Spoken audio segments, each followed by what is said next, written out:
आप देख रहे हैं नेट्रिक न्यूज, साहस सच कहने का। नमस्कार, मैं हूं साहिल और आप देख रहे हैं नेट्रिक न्यूज। सिखों के 10वें गुरु गुरु गोविंद सिंह की जन्मस्थली, जैन धर्म के प्रवर्तक महावीर जैन का जन्मस्थल, बौद्ध धर्म के प्रवर्तक गौतम बुद्ध की ज्ञानस्थली और मोहनदास करमचंद गांधी यानी महात्मा गांधी ने जिस जगह से भारतीय स्वाधीनता की नींव रखी थी वो बिहार ही था।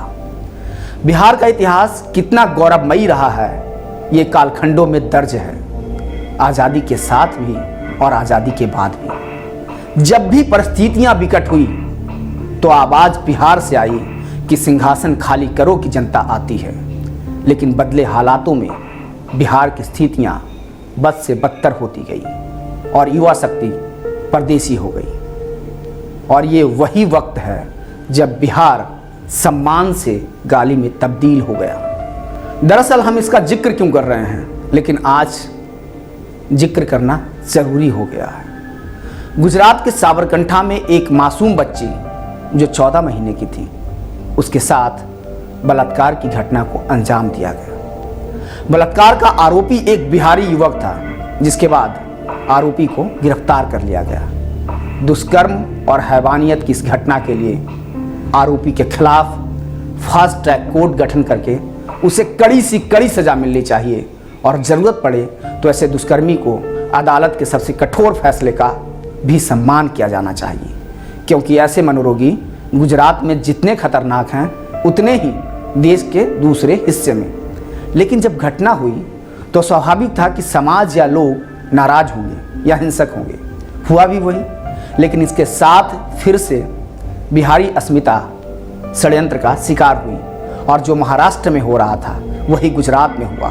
एक भीड़ या एक मोहल्ले के लोग आक्रोशित हो सकते हैं, लेकिन जिस तरह से पूरे गुजरात में निर्दोष बिहारियों को निशाना बनाया गया वो शर्मनाक था, वो कायराना था और उसके समर्थन में बीजेपी और कांग्रेस भी खड़ी दिखी। लेकिन उससे भी शर्मनाक था तेजस्वी यादव, कांग्रेस प्रभारी शक्ति सिंह गोहिल और अल्पेश ठाकुर का दंगाइयों के साथ खड़ा होना। अब सवालों की फहरिस्त, क्या कोई दुष्कर्म गुजरात में होता है तो गुजरात के लोग उस पूरी जाति को खत्म कर देते हैं, उसे उस गांव से भगा देते हैं? क्या बिहार मंगल ग्रह पर है? क्या बिहार का योगदान गुजरात के बेईमान व्यापारियों की जीडीपी में नहीं है?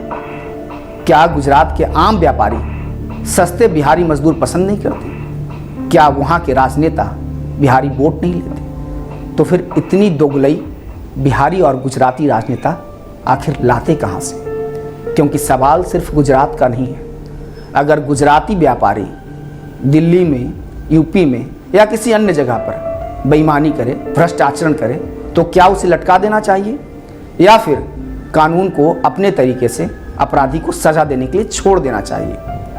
आज बिहार के सामने हजारों संकट है। वो अपने घर में भी अजनबी है और दूसरे के घर में आतंकी है, क्योंकि तेजस्वी को, नीतीश को, सुशील मोदी को सिर्फ बिहारी वोटों से मतलब है। ये इनकी जान की कीमत 2 कौड़ी से ज़्यादा नहीं समझते। आपकी प्रतिक्रिया का इंतजार रहेगा। फिर मिलता हूँ बड़ी खबर के साथ। नमस्कार। हमारे साथ जुड़े रहने के लिए हमारे YouTube चैनल को सब्सक्राइब करें, साथ ही बेल आइकन को दबाएं। नेट्रिक न्यूज की खबरें सबसे पहले देखने के लिए।